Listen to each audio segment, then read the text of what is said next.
Hello, how you all doing?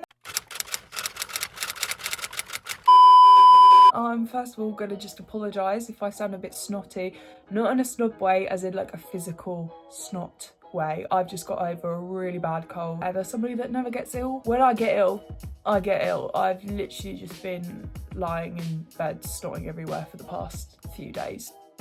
I like to think that it was the dial that did it. I did a really nice dial the other day. I like to think it just sort of cleared me out. So yeah, turmeric and ginger always help. But a lot has happened since I last uploaded. I went on the radio, I talked about women and music and this blog. So if you've come from that, hi, welcome. It only gets worse from here.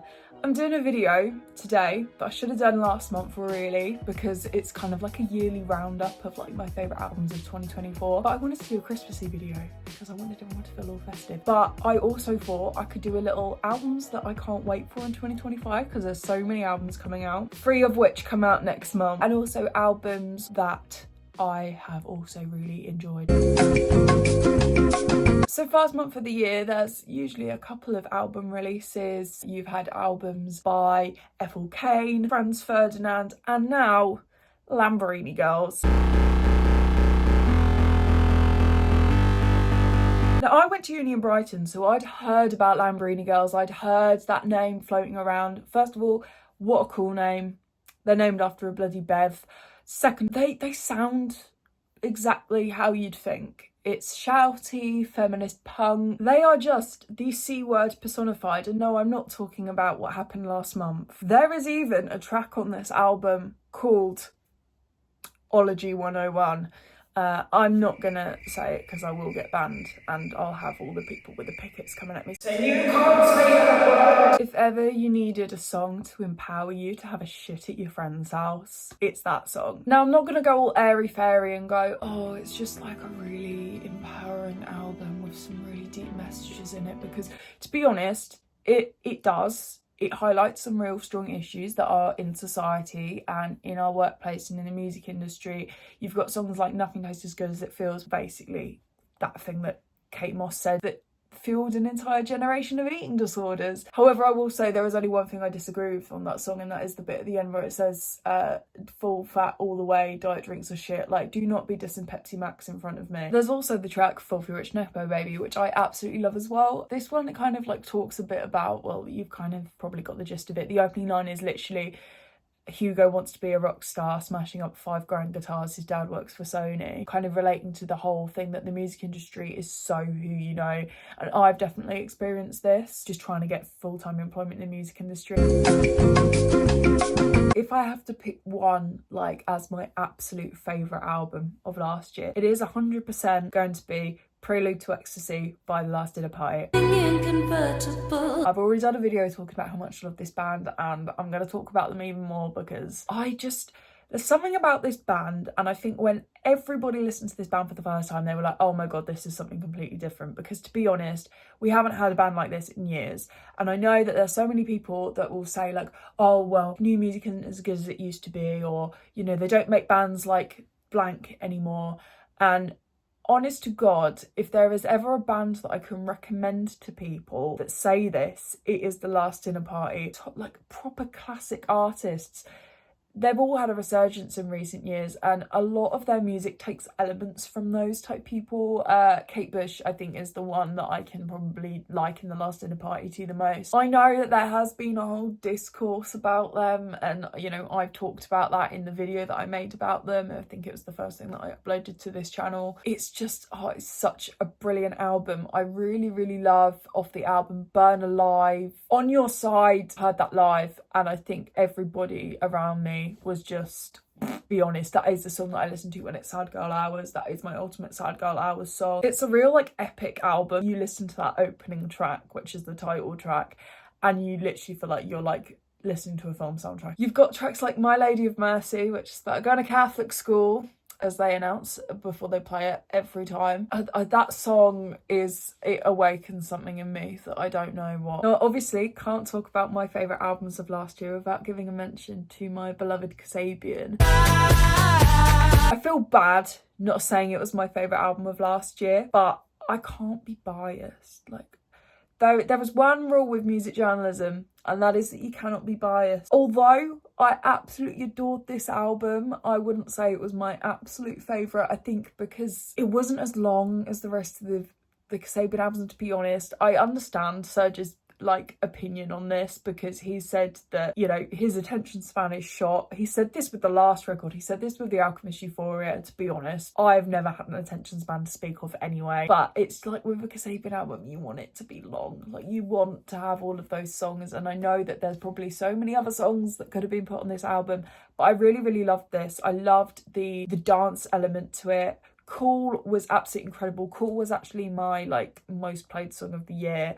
Italian Horror, it's like, it's got this real 80s goth feel to it, which I love, because I'm such like I don't want to say I'm an 80s baby, because like I didn't even exist in the 80s, but you know what I mean, like I am a slag for a synthesizer. That song hits so different live with the whole football chant style thing. I know Serge is so like adamant that he wants it to be a football chant. I mean, with the way that it's been perceived live, like it's very much already there. Coming Back to Me Good, you know, you get songs where you feel like your chest is being squeezed. That's how that song felt for me. Then there's Hell of It, which I feel like is that one track that like every Kasabian album has, that just twists and turns and you have no idea where it's going to end up next. It's kind of like the ultra view effect of this album, or the treat of this album. But yeah, there's no wonder why I listened to so many of the songs of that album on repeat. The next album that I want to talk about, I feel like it's in everybody's list of favourite albums of the year, and deservedly so. That is Romance by Fontaines DC. I've seen Fontaines for the first time this year and I'm so bloody excited, and I feel like this album really picked up where Skinty Fia left off. It's really atmospheric, it's really good to listen to when the lights are off, that's one thing I'm gonna say. It's really perfect for like the summer evenings, you know, where the sun is setting. Imagine like a sun setting and Desire playing in the background. I also really love the track Bug. I feel like Bug is my absolute favourite, along with Starburster. When Starburster came out, that song really tickled my brain. Every time I listen to that song now, all I can think of is that TikTok where that girl played it when she was in the car with her mum, and her mum was cracking up, and I will see if I can try and find it, because it absolutely killed me. I also can't talk about this album without talking about the last track, which is Favourite. It's just a happy little pop tune, and I think if you've seen the music video for it, it's really wholesome, and you know, it features like videos of them when they were kids, and it's just a nice little song about like friendship and love. Basically, Fontaines just wanted to make you feel all gooey inside. Isn't that nice? The next album that I want to talk about is Gary by Blossoms. Who would call an album Gary? Blossoms, apparently. Named the album after a gorilla who's 8 foot tall with a fiberglass heart. He's also known as Gary. They also released a track about the gorilla being stolen from the garden centre with a music video that features longtime collaborator and friend of the band, Rick Astley. Yes, you heard it. That Rick Astley.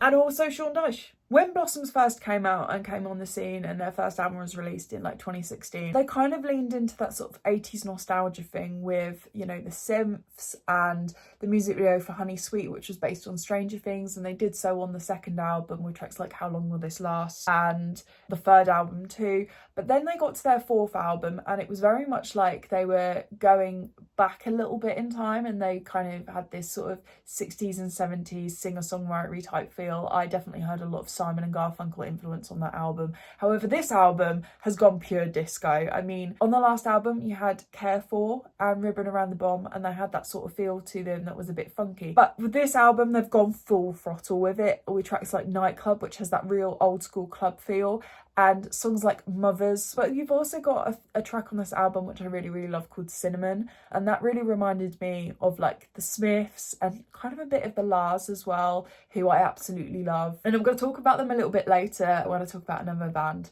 who released an album last year that I really love. It just has this real old school Manchester feel to it. I know the Lars are from Liverpool, but you know, deal with it. Can't mention Manchester in this album without talking about the last track, Why Do I Give You the Worst of Me?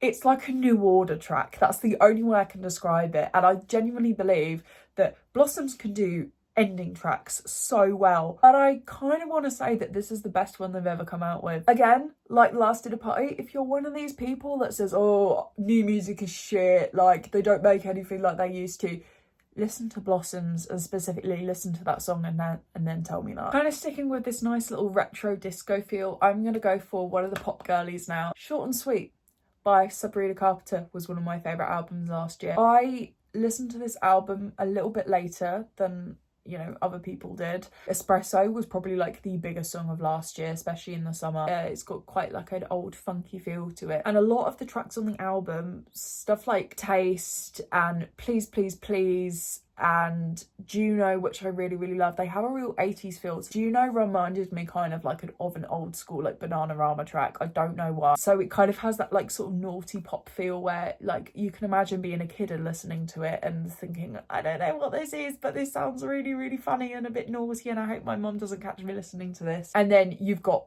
Bedchem. That has a real nice sort of 90s R&B kind of Mariah Carey type groove to it, and I just think it's bloody brilliant. Going a bit indie lad with the next two albums. I mean, to be honest, I've mentioned a Kasabian album and a Blossoms album and a Fontaines album, so technically I am a bit of an indie lad at heart. But this album, I feel like, really appealed to the Stone Island lads, and that was I Wonder If the World Knows by the K's. Now, I saw the K's live last year, and I'm not lying when I say there were several rounds of chanting On the Ball City. It is also quite sad for me to say that I did join in at one point, because I'm from a football family, so I basically hear that song on a regular basis. It's just quite a fun, accessible indie album. I know that so many people are going to be a bit like, what do you mean by accessible? I think in the sense that it's quite poppy. There's nothing too chin rubbery about it. I don't want to say each song has a similar sort of vibe, but you know, you've got acoustic songs, you've got the slower piano-led songs,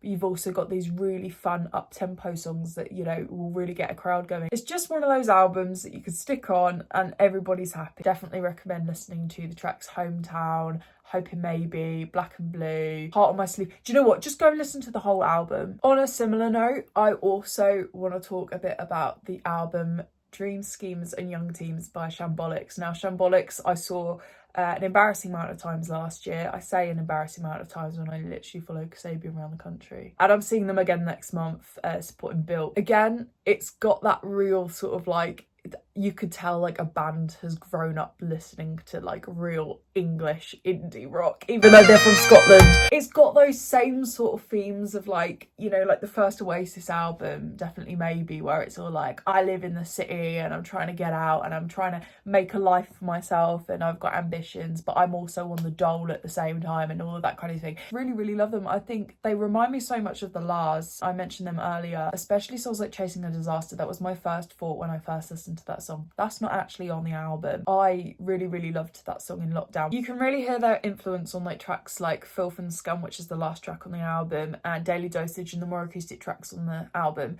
But I also really love the track Attention, which is with Kyle Falconer from The View. Simps, that's all I'm gonna say. And I can't talk about this album without talking about the beauty that is Universal Credit. I don't need nobody. I wanna be happier than you. Now, Universal Credit was written as a piss take, and every time they play it live, they announce that it was a piss take. And this is a sign. I feel like more bands need to do piss take songs. This song is like what I said earlier about how it's a song about being on the dole and the dole office. They're not taking you seriously because you want to be a musician or you want to work in the music industry, and they're like, yeah, you need to broaden your horizons a little bit more, you know, get a job in retail. Put it this way, the music video, it's given Trainspotting vibes. In fact, the advert for the album, because yes, they did film an advert, is literally based off Trainspotting, like the opening scene of Trainspotting. If you haven't seen it, go watch it. Now, the last album of 2024 that I want to talk about is Where's My Utopia by Yard Act. I got really into this album when it came out because my mates are obsessed with Yard Act. They kept talking about it, so then I kept listening to it, and then I got really into it, and then I snuck into a Yard Act event at Resident. When their first album came out, I didn't really know how to feel about them. I did like a couple of songs off the album. I loved The Overload, I loved Payday, but I didn't really like Take Two all of the tracks. This album I really loved. It was, again, I feel like this is just a common theme throughout this video, really funky albums that came out last year, really disco influenced albums. I loved the song We Make Hits. I was absolutely obsessed with that track. I also really love the song Dream Job, and A Vineyard from the North, the last track, that's got a real like 90s dance vibe to it, and obviously that's quite a big thing with me. I love a dancey track, and it's just nice to have like an album of songs by a band that are kind of like, they're being compared to like The Fall in the past, and obviously The Fall were kind of always one of these like John Peel, like I hate saying this word, but like quite chin rubbery sort of like, oh, really makes you think kind of band. They can still keep that sort of element but make it sound really poppy and really fun. I love that. I just love that. Not to say that the last album wasn't fun, because to be honest, Yard Act, they're a really funny band. They've got some really, really funny lyrics, and I really, really love that. And I think for me, one of the turn-ons, God, my voice is going really nasal. Just wait a minute. Just had to clear my throat out there. I think one thing that I really, really love about like new bands and stuff that gets me really excited about new music is like when a band can really, really make me laugh with their lyrics and really like have certain lines that stick with me in the same way that like I've found with Lamborghini Girls recently. That's just a winner for me. Hello, absolutely lied to you there. There is another album. Forgot to talk about it. I Was Ill, okay. Wonder Horse, Midas. Bloody love this album. Can't believe I forgot to talk about it. And now we have albums that I really, really can't wait for this year. And there's 3 that are coming out next one. First one being Sam Fender's People Watching album. I absolutely adore Sam Fender to the point where it's not actually healthy. Saw him live in December for the 2nd time. And it went a little bit like this.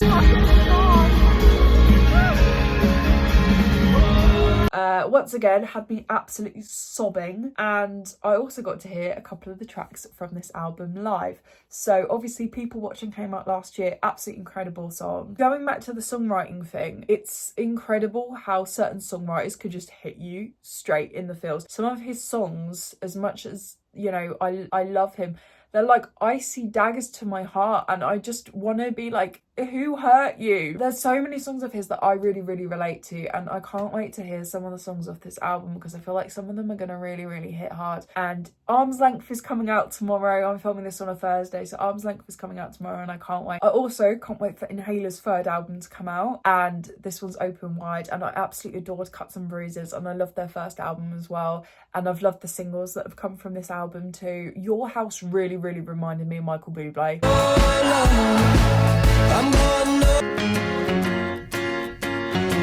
And lastly, also coming in February, Anthony Smerrick's debut album. I saw him at The Great Escape last year after falling in love with the Words for Auld Lang Syne back in October 2023. I saw him do it on Jules Holland, and I immediately was like, first of all, this is so different. Second of all, this is like listening to like an old rave tune. And I'm not talking like Prodigy rave. I'm talking Orbital, 808 State, that chilled out early 90s sort of dance.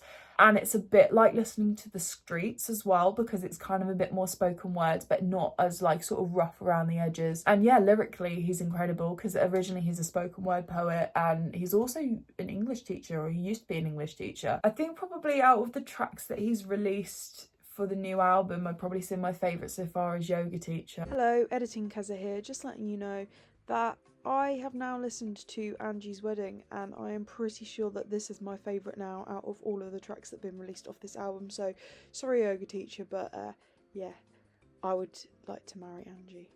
Sorry.